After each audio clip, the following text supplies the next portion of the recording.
Go ahead and get started.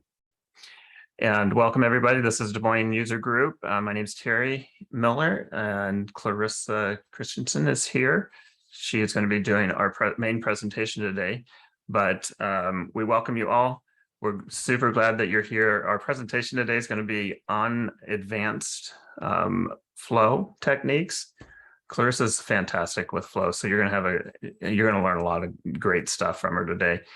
If you are going to Dreamforce, though, I would love to see your name or something in the chat. Just mention that you are headed to Dreamforce. I will be there. I hope you'll come to my session. It's Tuesday at 2:30. So it's going to be shortly right after the main keynote while you're there. So come see me. I'd love to have you in the room there for me as well. The session is called Fundamentally Flow: Key Concepts of Flow or something like that. Fundamentally Flow is the name, and hopefully you'll find it. But would love to see you at my session. That would be fantastic. And with that, that is all I'm going to say. So Carissa, I'm going to give you as much time as we can to work through Flow. All right.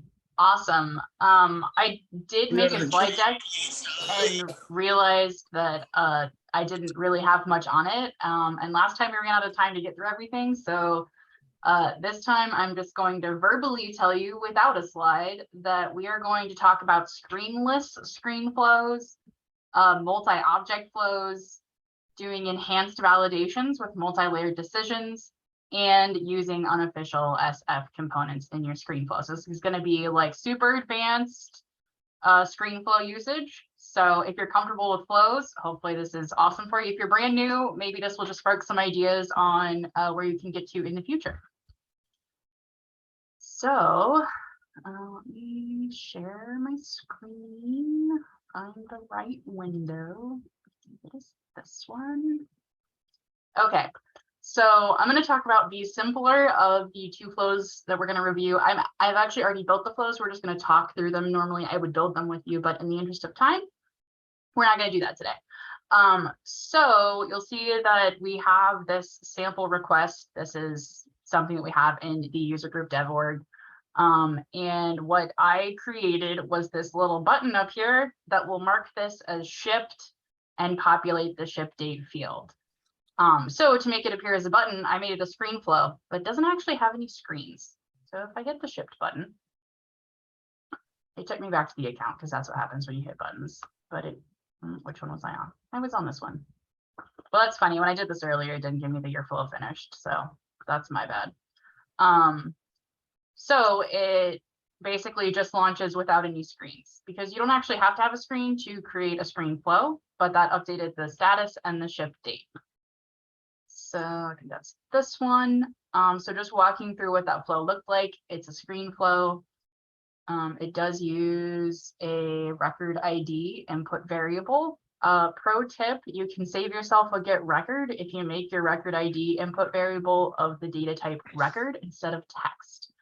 So this is a great way to save yourself a database touch. This works great if you know that this is always going to run off of one type of record. So when we talk about building a flow to work off of multiple record inputs, this does not work, but in this context, it does. So we use that. And then because we know that we're doing this to ship, we're going to set the status of that record to equal shipped. We're going to also set the ship date as the current date. Just another reminder when you're building flows, take advantage of the out-of-the-box global variables as much as possible. Otherwise, you just create more work for yourself if you do things like creating a formula to set the current date.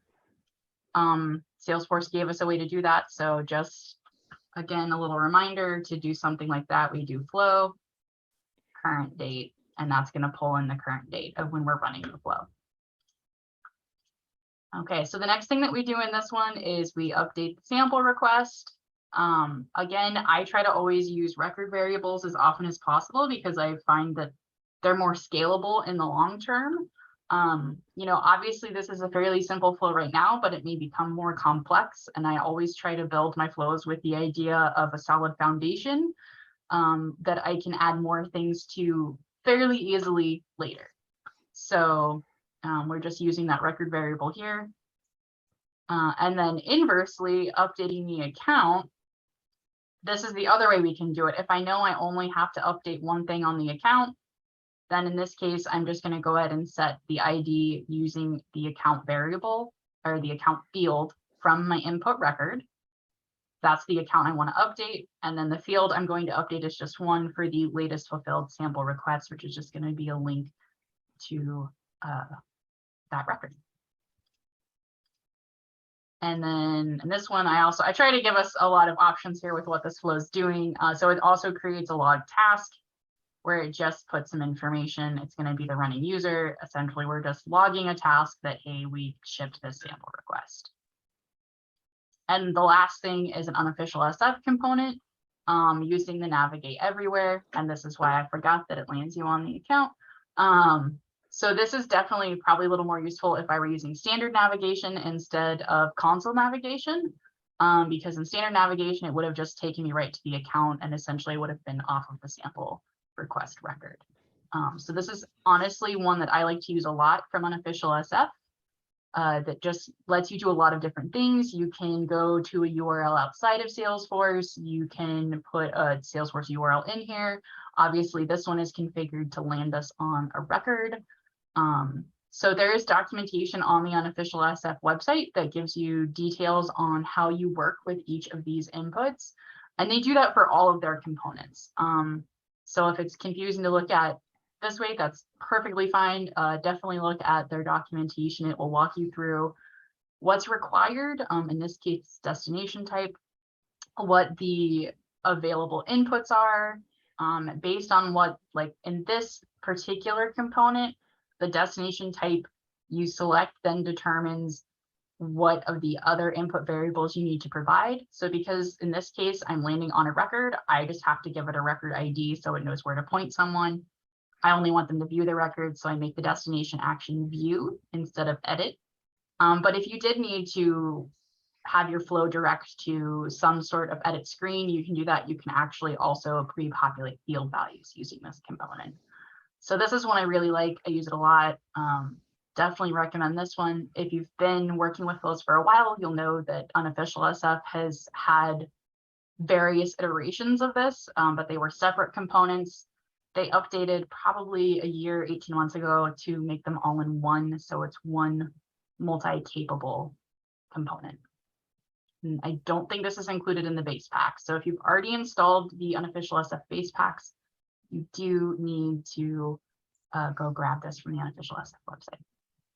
All right, I went through that super fast because I know that I talk a lot because I love teaching people. Are there any questions about what we've talked about so far? I was just about to stop to ask you that. Anybody from not familiar at all with unofficial SF, I put the link in the chat window. It's a great place for a lot of custom components that can enhance your flows. And that base pack that she was referring to, there's a couple packages that kind of are fundamental to a lot of the pieces, a lot of the components that are on unofficial FS. So you'll install those base packages frequently first, and then you can install your component, and they all work together. It's a great website to just go out and kind of explore different components. So questions on any of that?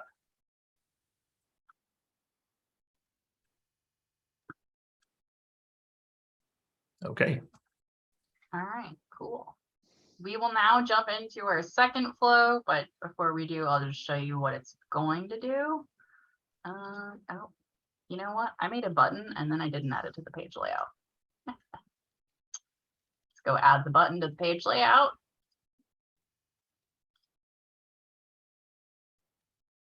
Oh, goodness gracious.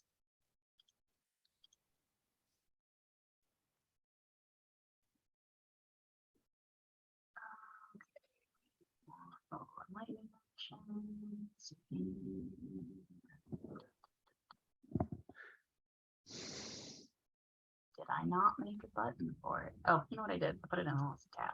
I just did this morning and I already figured out what I did. Okay, sorry everyone. Okay, so we have this tab on our account page for a sample request. It defaults to grabbing the account, but if I was I actually built this flow to work also off of a case. So if for some reason we needed it on a different account, we could do that. This is the standard flow lookup component. I did finally learn how to use it since our last lunch and learn. So using that, we do have this address on file. If we needed to change it, we click the little toggle and we can put in a different address. Obviously, the only thing we actually require here is the account, but if in this instance, if the client did have a preferred shipping partner, we could pick that, who's going to pay for the shipping. The preferred shipping partner does also have some dependency for delivery speed. So for FedEx, we can pick standard or expedited, but for UPS and USPS, we only have standard as an option. Okay, so then we'll click add product. Oh no!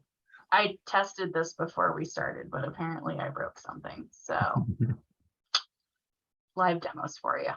Okay, we'll just go ahead and jump into the flow. But what the next screen is we put in a sample request for the product, and then we move forward. Okay, so I think it's because I did state and country pick lists, and that probably broke everything. Oh.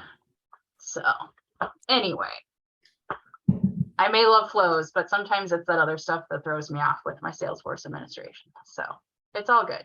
Okay, so what that flow does is we start with a screen flow.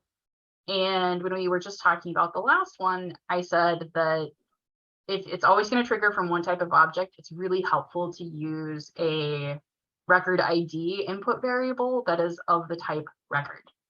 In this case, I actually want to be able to trigger this off of an account or a case. So my record ID input is just a text variable that I can then pass in either from a button, from an on-screen flow widget, however I want to do it. So then I have the first thing I'm going to do is decide what object is triggering this flow. This is honestly something I've done a lot, especially when I know that my flows need to be, again, thinking about scalability. And also just to note, Salesforce is a very powerful tool. You could do this multiple ways. If you really wanted to avoid having to do any sort of Git, you could set up multiple flows with subflows. This is how I've solved this for a lot of years, and I can't seem to break myself of doing it. So the first thing you just have is a decision where you're going to talk about or decide what triggered the flow. And the easiest way to do that is to just look at record ID starts with and the first 3 characters of the ID, because all of them are different. There is actually a list in the Salesforce help documentation that lists probably 80% of the standard objects and what their ID format is. Accounts are 001, cases are 500, contacts I think are 003, and leads are 00Q. So a lot of those where you can just do the starts with. If you have custom objects you want to use, you can still use this format. You would just go to one of your custom object records, grab the first 3 characters. Those are still unique. They're just usually like ALM or whatever. And then because if we can't identify either of these 2, I do have the unknown object default where we're just going to end the flow because we don't know what we're trying to trigger it off of. So what I do then next, if we're triggering this from an account, I'm going to set an account ID text variable to equal the record ID. And I'm doing this so that I don't have to know beyond this decision whether I use an account or a case or where my account ID is. So this may feel a little bit superfluous because these are theoretically going to be the same thing, but for consistency, I'm just going to go ahead and define a separate account ID variable. And we'll see we're actually going to do that same thing over here. Again, because the record ID was a text input, we don't have any additional case information. So this is just a simple get the case based on the record ID, store all the fields. We just want one because it's only going to be one with that ID. And then the next thing we'll do is we will set that text account ID variable to equal our account ID from the case. So that was part of why we did that, so that that's the same, so that after that, we can just go grab the account. If I didn't do that, I would have to have a find account here and a find account here, because the IDs would be coming from two different places. So to save myself that step, instead, I went for assignments. Carissa's school of thought is you should have more orange and less pink on your flow screen. So leverage the assignments and minimize your database touches. So all this does then is it just grabs the account with whatever is in our variable of account ID. We store the first record. And then we have our sample request details. So this is that standard lookup component that I finally learned how to use. There is some pretty good documentation. Just as a note, if you're trying to do a user lookup, it's a little weird, and you have to pick created by or modified by as your field API. But I kept it simple. We focused on accounts, pretty standard. So the field API name is going to be, what is the field name on my target object? And for this, we're going to create a sample request. So that's what we did here. Always think about user experience, especially with flow. So for this one, we did a section with multiple columns. We did this is just display text with a second display text to pull in a text template. I was playing with doing this a lot of different ways. This is just kind of where I landed. Again, the text template gives me some functionality. If I needed to use the display address in multiple places, having it as a text template means it's just in one place. So I can use it in multiple places instead of putting it directly on the screen. This is the standard Salesforce toggle. Really, I just use this for visibility. We saw that before our flow crapped out, where this is just used to set visibility on this whole section.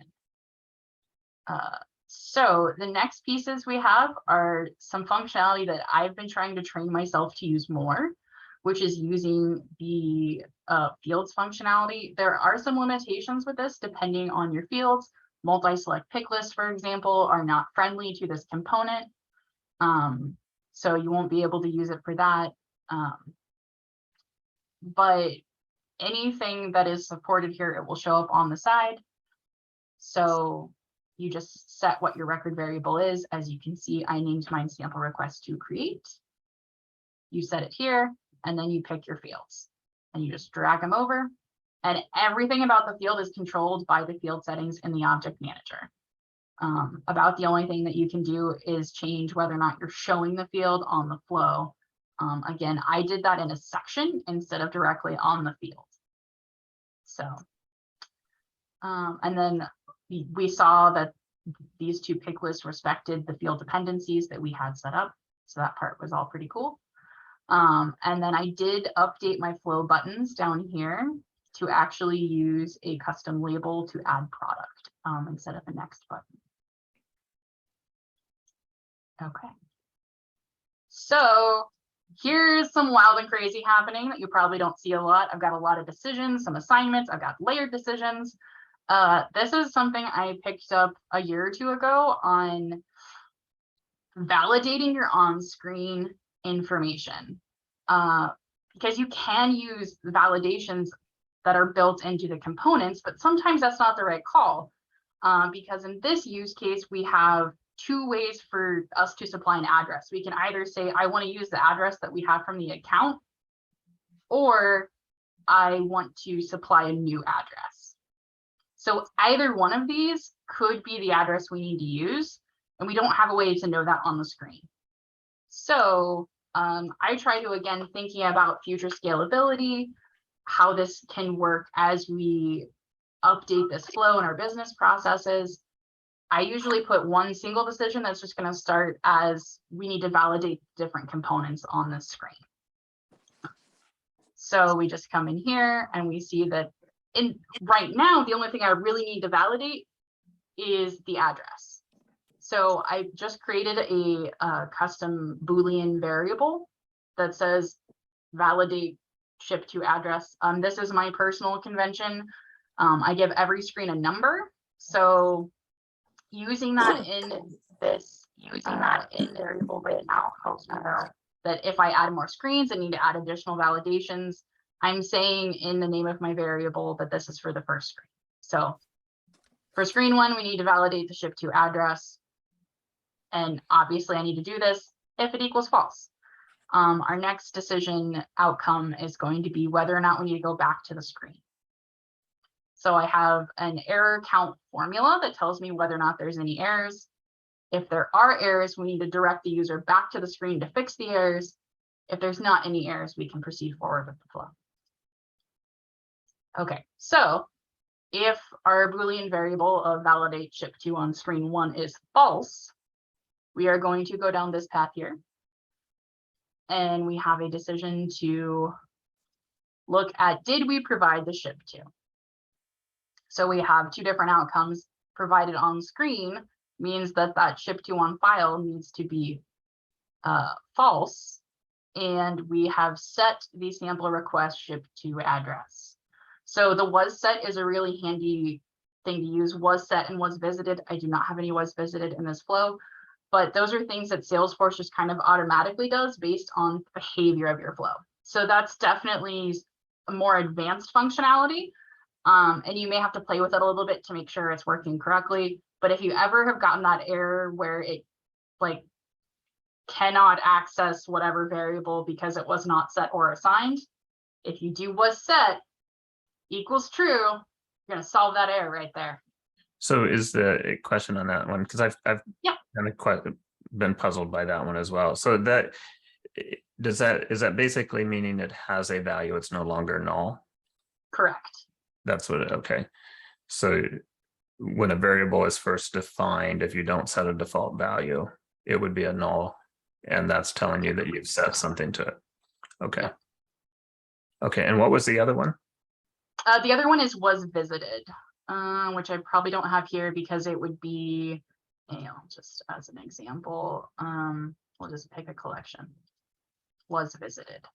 I did actually use this in a flow yesterday that I was building. It's really cool, especially if there's only one possible scenario where you're going to hit one of your flow elements. You can use that in place of a custom Boolean variable that you set. So there's a very specific use case for that. And if you're building a flow and want to know if you can use it, just shoot me a message and ask me and I'll tell you. Because it's definitely a very specific use case for using was visited. So does that simply mean that the flow passed through that Yep. resource? Like in the flow path debugger where it gives you the orange line, like if the orange line hit that, it was visited. It was okay. So, nice. So that's pretty cool. Yeah, I just use it in place of some of my standard like Boolean variable, then set the Boolean variable to true because I did the thing. Yeah, that's great. Saves you a step there. Okay, so then the next outcome we have is copy from account. So this is just essentially the inverse on we set ship to on file to true. And then always rename your default outcomes. So I updated mine to not provided.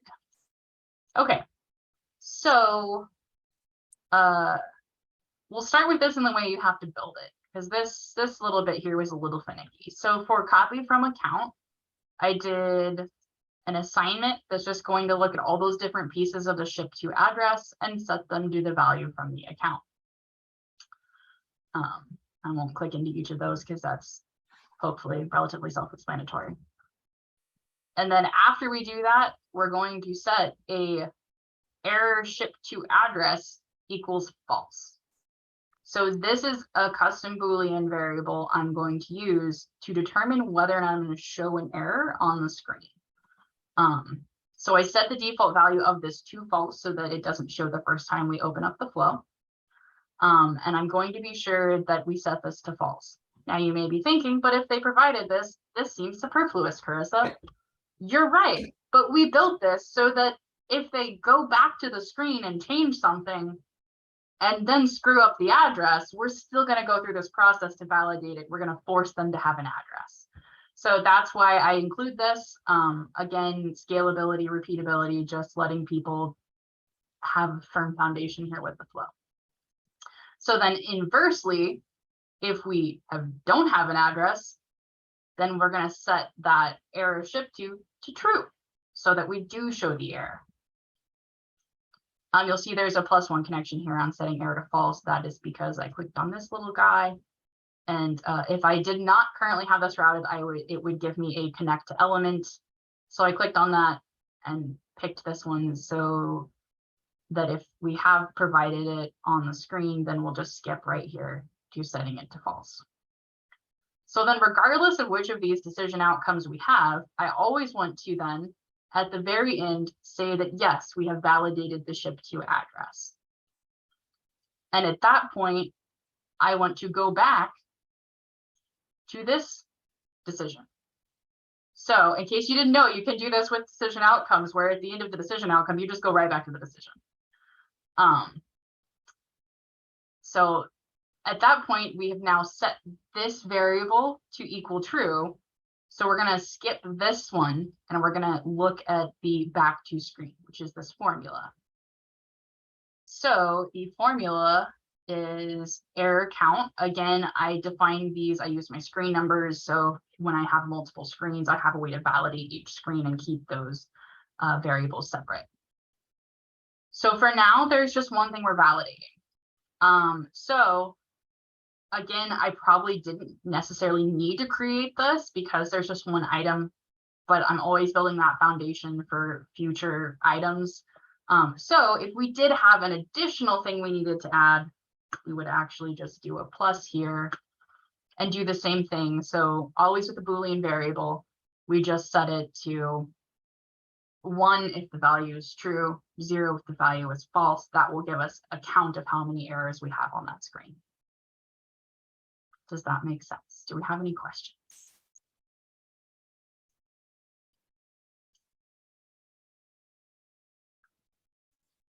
It makes like conceptual sense. Okay, conceptual sense is good. Yeah. I know this is like super high level, but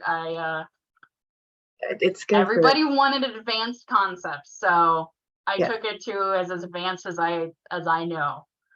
No, it's good to hear. It's good learning to have somebody that's walking through this. Okay, so if we do have the error with the address, then we're going to end up going back to the screen. But before we go back to the screen, we need to clear that validation value because we want to be able to force the validation again in the event they hit they go back and they still don't provide an address. Well, we still need one. So we set the validate to false, which is going to force them to basically continuously hit this decision repeatedly until they give us the information we need. And at that point, we will let them follow the default path of proceed. So if we had hit this, again, I did connect to element and connected this to the screen. And that's why we'll see there is separate visibility here on our error. With if the error ship to address is true, then show this error. This is also something I would encourage you if you have a lot of screen flows and you want to go through this complex error handling process. Definitely as a Salesforce team, decide on what that looks like so it's consistent across all of your flows and users always know, just visually, like always use the same color of red or something like that. You can make it a banner if you want it to be really loud and obnoxious. I tend to go for error in all caps and big bold letters, and I make the whole thing the color red. That's usually good enough to get the message across that they missed something. If you do have a lot of things on the screen, you may actually want to put that error at the top. I did this in a prior position where I actually had a total error count variable that I used to put a banner across the top of the screen, letting them know that they had errors. So that way it was essentially a field error and a screen error that they had so that they would know they probably needed to scroll to find their error. Okay, so if we were to follow the default outcome at this point, we've provided everything we needed to on the first screen. Then we're going to set any additional values. So we need an account ID. And now remember, I used the custom lookup field. I did not use the variable one because I don't even think it was an option because I used beta field functionality. So I have to actually set this value from the screen then. So I'm going to do that at this point. If this was something I needed to validate on, I could move it before the validation. So we assigned it from the screen immediately after. And then I want the order date to be the current date. So I just set that here as well. And then we need to create the sample request because we're also going to create child objects of the sample request, child records. So we're going to create one from everything we have stored in this record variable. All right, and the screen that I was actually really excited to show you, but my flow broke, so I didn't get to, is a fairly simple screen with a product lookup, a quantity field, again, from a record variable. We got a pick list thrown in here, but the cool part is the flow button bar. This is one of my favorite things to do in flows, especially when I need a user to create a parent object and one or more children objects. I actually just trained my own Salesforce team on this functionality yesterday, and they were all in love with it and really wanted to use it like right away. So this is super powerful. This is the flow button bar component from Unofficial SF. The only thing I don't like about it is it does not put a border across the top. That's literally the only thing I don't like, but I could probably figure out how to do that with some CSS. I just haven't. So you can set what your buttons do, where your buttons are positioned. Oh, look at that. There's the line. I didn't know we're good. Now it has a border. I'm happy. So you get to create custom buttons. You just click add new button. You give it a label. You do all the things to it. So we'll go into one that I already have, so we're not creating a superfluous button. You give it a name, a value. So the value is like, think of that as being like the API value. So the label is what they're going to see on the button, and the value is what the flow is going to store when they click the button. All right. So then the variant, these are all Salesforce. These are the Lightning Design System functionality. I tend to lean towards brand and success. Occasionally neutral. I think in this one I did the outline brand button for just save. And then you can add icons for a little helpful visual cue what that's going to be. So in this case, I tend to do save and add another, or save only this record.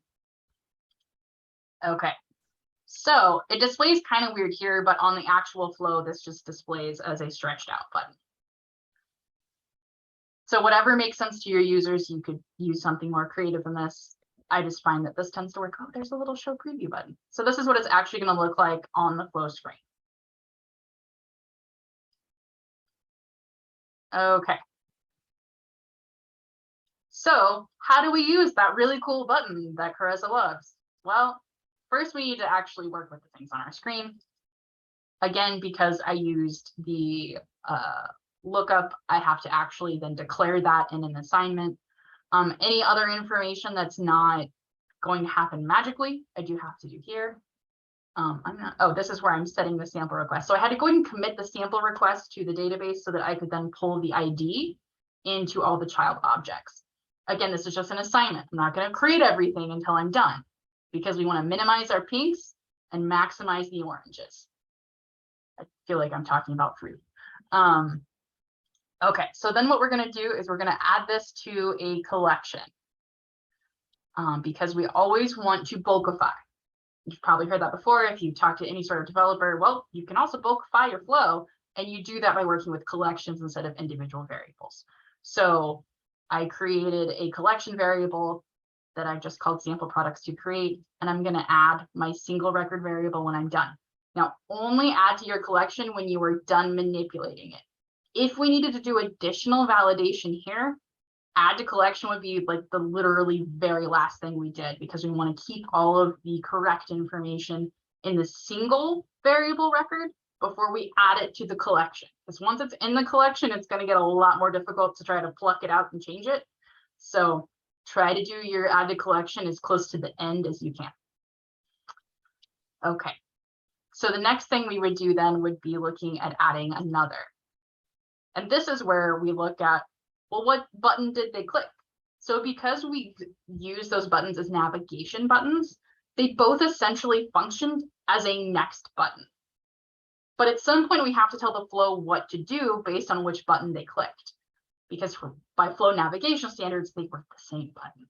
So at this point, we just pick the button's component and we look at value. So value is going to be the API value of the button essentially, equals add, because that is what I made the API value, because I could have left it as save and add another, but that's a lot of words. I know I was going to have to type it, so I just left it as add. And of course, the alternative is they didn't click that button and we're done adding products.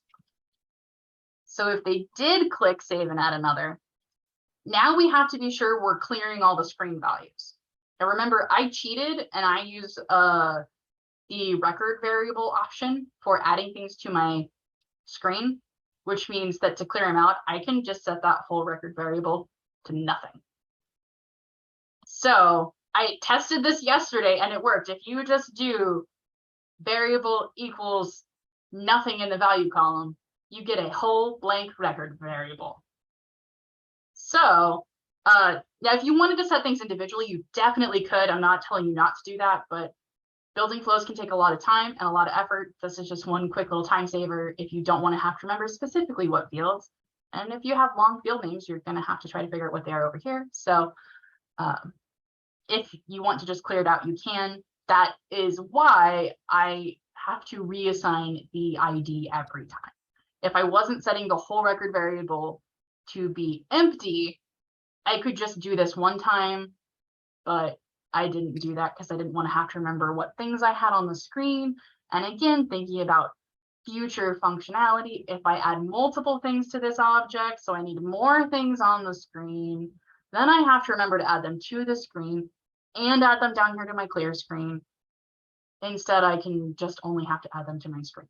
So now if all we did was just save one individual record, either we're saving one individual record or we're adding multiples.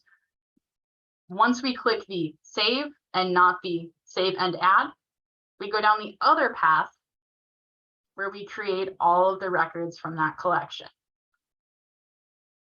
And then we have a confirmation screen. Again, I threw the button bar in here because I was going to take this to another level and like do another decision, but I ran out of time and didn't have a chance to configure it all. So instead, we just changed the button to be green and with a little check mark and say, okay, but we could add more buttons here. Maybe we need to submit this for approval now. Maybe we need to do something else. Maybe we want to add additional navigation buttons because we're going to reuse the navigate everywhere component. And we want this to be like, take me to the account, take me to a case, take me to wherever. We could do that with more buttons and a decision and all that good stuff. So I talked a lot, I talked fast, but I'm really proud of myself for not being right up against the wire with time at this point. So now there's lots of time for questions. So please ask me questions.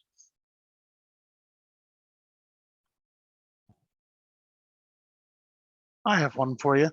How Yeah. would you do like a validation screen? Like if you wanted to take all the products that you've added Mhm. and cycle them back into like a text template and Ooh. display that, like, here's a list of everything you've ordered and where you're planning on shipping it.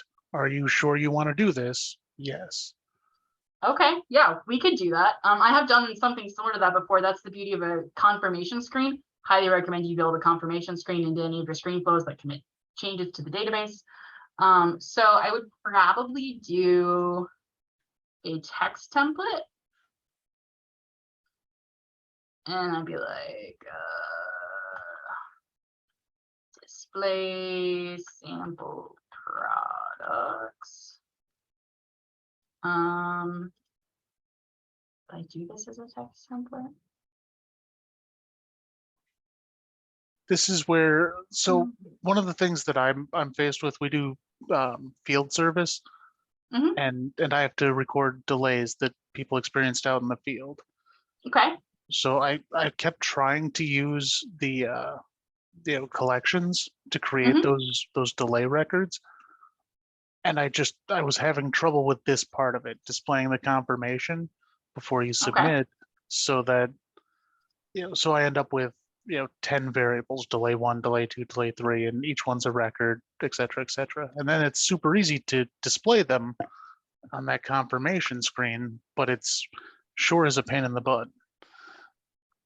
All right, so we're gonna take this to like even more insane levels.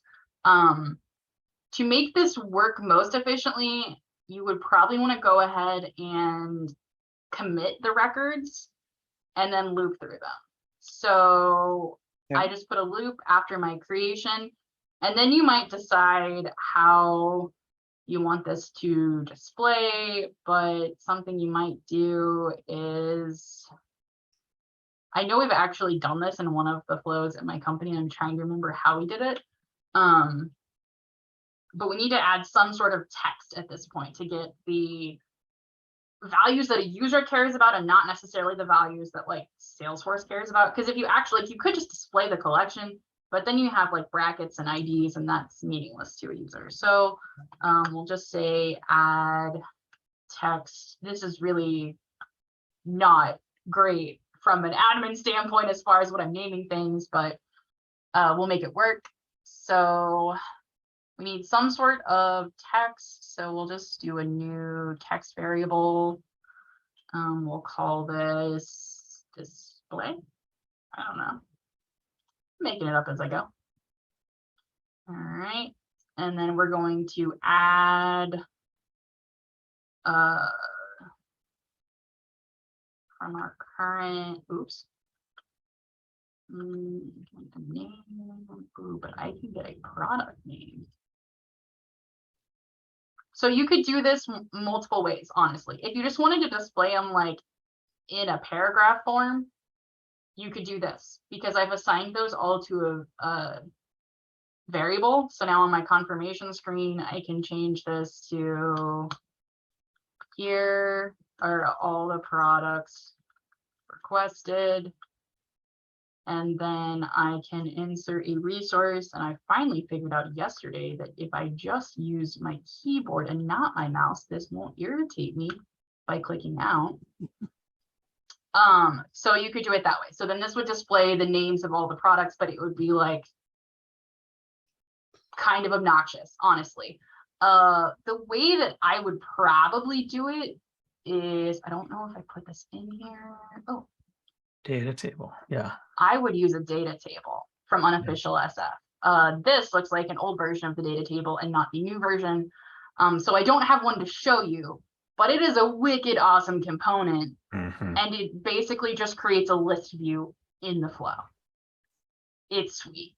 So I've done it on confirmation screens after we create records. You can just do that. I do this on a review screen. So we have a QA department who reviews all of our sales and CS calls, and they create QA fail records. So at the very end, before they actually say that they're done, they can review all the records that I have either queued to create or have created. And that way, if they need to change any of them, they can actually select which ones they need to change. And then I will loop through those with a fresh screen and say, hey, what changes are you trying to make? Again, that depends on what you're doing because the data table will actually let you do inline edits. So it's just based on the limitations. So yeah, that's how I would do it. Again, depends on what you want to display. If it's just simple text, I might add things to a text variable. If you need to add additional information, a data table might be easier. I mean, it's also going to depend on like what form factor are your users using? Are they on a desktop? Are they on a phone? What's the best way to display that information? Right. Absolutely. No, I really like the idea of the data table. And I, for some reason, didn't realize that you could loop created, the create record. Yeah, anytime you have a collection, you can loop through it. And I mean, there's also a lot of stuff you can do now too, with collections that you can sort, you can filter. These do either, the collection filter creates a new collection, the sort just like updates the order in which your collection is. So those can also be helpful too, depending on if you're creating records, but you only need to display a subset, you could use that filter first. And the other thing with collections don't have to be records either. So there's a lot of times where I'll use a collection that's just a list of text variables. So it doesn't have to be a record. Correct. I'm just used to doing them as records because I know, well, that's probably 80% of the time. Yes. What other questions do we have? If you are shy, you prefer to put it in the chat, that's all right as well. That was going to be my suggestion, is just use the Lightning data table there to iterate those, or, you know, spell those out, and then you've got it easily accessible. Carissa, does the And data you can do- table, sorry, go ahead. Oh, I was just gonna say, you can do it with multiple things too. I actually have one where I try to do like a show potential duplicates. So I have a data table of leads, a data table of accounts, and a data table of contacts that all show in a single flow screen. So go ahead. Does the data table or anything like it allow you to, let's say I have 10 records that I want to collect, and then I want to have a user select the records from that list to take the next action? Is that Yes. supported? Yes, that is supported in data table. Okay. And Salesforce is actually working on a standard data table. I think it's in winter 23 because I saw it in a sandbox. I, for now, would say go with the unofficial SF data table because it's probably going to be a little bit more robust. It does have problems. I have a ticket in with them right now to fix a name linking issue, but most of your needs are going to be able to meet more than likely with that. The data table gives you a selected rows output. So you would use that. It's just going to store, as I recall, it stores the IDs of the record. I haven't played with it too much because most of the time I tend to use that as an output or like a confirmation type of a thing. But yeah, you could definitely use the data table in that scenario.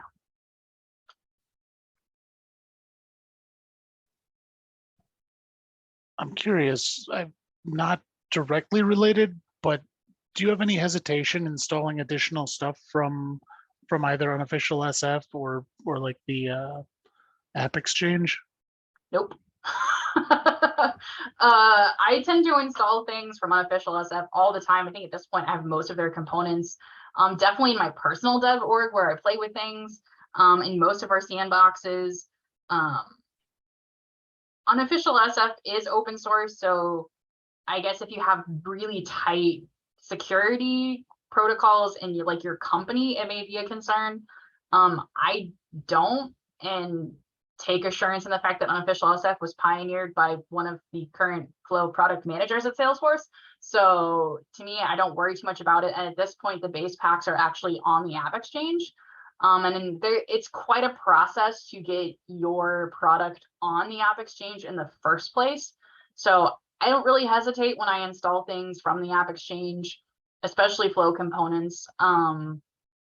The only thing to bear in mind is that if your Flow components if you're installing screen components, 9 times out of 10, they're going to come with an Apex class.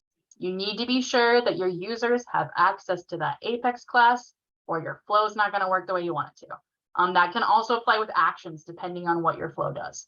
But so I tend to just go ahead and expose those to all users and not just admins. So that way all the security is granted. But no, I personally don't really hesitate that much when I'm installing things.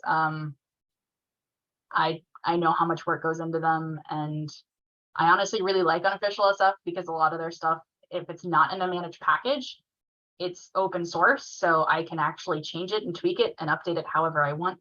At least the Lightning components, I'm not so good on the LWCs myself, so I don't really change those.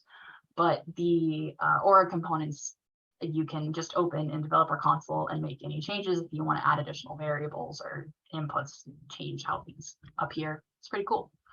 So my caveat to what she's saying there is, yes, it's safe, but if you don't need it, don't install it.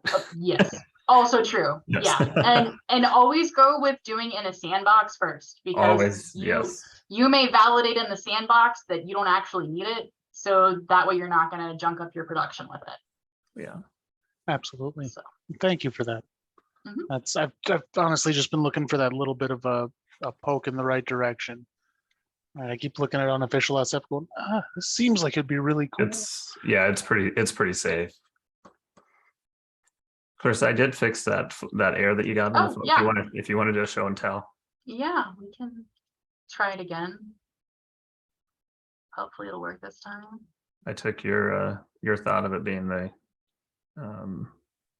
the state and or county and state codes pick list, and it was.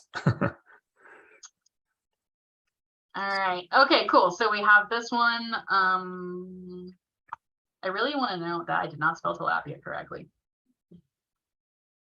I really want to know what the thought process was behind fish samples, Terry, because I think you created this initially. Did I? It's hard. Yep. I There's always no telling. like generator, because that's the standard ones from Salesforce. All right. So if we do save and add another, it's going to bring us right back here. So we'll do salmon. And I'll say quantity 1. This is over the lunch hour, and I haven't eaten yet, so just saying.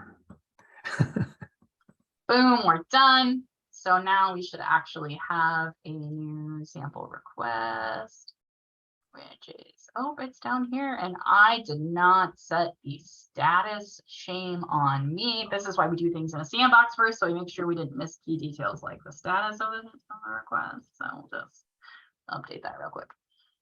So now here it is. We got all the information populated. We have those 2 products down here. So like if I wanted to, something I might do in the flow itself is that at the very end, maybe I have multiple buttons where it's like navigate to new, but only if I created one, or navigate to, maybe I want to land on the related list of all the sample requests for the account. Those are all things I could do with the buttons. So cool. Other questions, or maybe use cases that you've used something a little bit more advanced that you'd like to share with the group. It's always interesting to see how people use this stuff.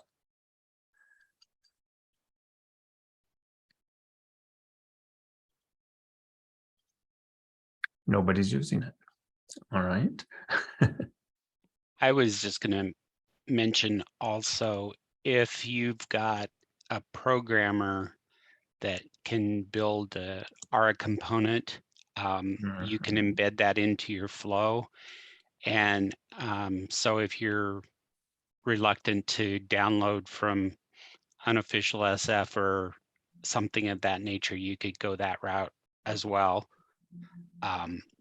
That's another option. Yeah. I just included a pop-up for a California consumer product association thing that they have to read this statement to customers from California, and anytime they're updating an address or a phone number or anything like that. And so we built the pop-up or the message in as an ARA component, and then we trigger it in the flow whenever the state of California comes up, so that it pops that message up over the flow, and then they can dismiss that and continue on with whatever they're needing to do. So that's just another option of how I've done that. Very cool. I saw we had Mitch Johnson up from REG. I know they've got some pretty interesting flows for adding that walk people through the creation of opportunities and product line items. They have a very complex product structure up there, and flows make make sure that everything's getting entered in correctly in their environment. It's very slick. And you know, I built all those, Terry. Yes, yeah, Mitch did all of that work. They Not also true. clone, yeah, they also use it to clone products as well. So that's another place that it's used. Patrick at NCMEC, I see that you're on. It's nice to see you, Patrick. It's been a while. But I know they've got some very, very cool flows in their org as well that it's probably far more advanced now than what it was when when I remember it, Patrick. But I know they were using it to create accounts, walking people through different things. You can probably speak to it better than I can, Patrick. Yeah, I don't let my users create anything that's not in a screen flow, basically. When we switch to personal accounts, there's enough complexity with having some businesses, some not, that it's easier from a user experience perspective. I think it looks a little bit cleaner than going into the object, clicking new. So really gone to flows for pretty much adding, creating anything, screen flows, that is. It's a great way to help mitigate data entry errors. Absolutely. Mhm. And since Patrick said that, just a reminder, you can overwrite the new button with a screen flow if you so choose. Oh yeah. So you can still give them the new button, but they just end up running the flow instead of the standard Yep. Salesforce. Just a reminder, our next user group meeting is next month. It will be one of our quarterly meetings. So we will be back on site at Holmes Murphy. It'll be hybrid, so you'll still be able to join online if you choose to, or you can come see us in person. But the plan for that one is it's really a show and tell session for you guys. So if you've got something cool in your org that you'd like to be able to show the group, it's kind of like your version of Terry's Tidbits. You get to have maybe at like 10 minutes or so to be able to present something to the group, kind of show off some of the cool things that you've done in your org. Those are probably some of the favorite sessions from people. We always get positive feedback. It's like, man, I never thought about doing that. And it's awesome. So if you've got something and you're not sure if it's really something worth sharing, let Carissa and I know. We'd love to have you share things. If it's stupid, we'll tell you, yeah, don't share that one. But this other one you've done, that's really cool. Do that one. So Mitch, you can you can share what you've built up there at REG. But we really would love to see a variety of different things that people have created out in our community. So let us know if you have something. If you're not sure, reach out. We'll help you put it together. Help you tell the story as well. So we would just love to showcase you next month. With that, we'll let you go. Thanks for coming today. We'll see you next month. And if we don't have the invite out yet for that one, we'll get that taken care of and posted out there on the event site soon. All right. So thank you. Posted. Is it posted? I think You're so. awesome. Carissa's takes care of everything. So she's fantastic. All right, guys. Thank you. Have a great rest of your day. Thank you. Yeah, thanks, guys.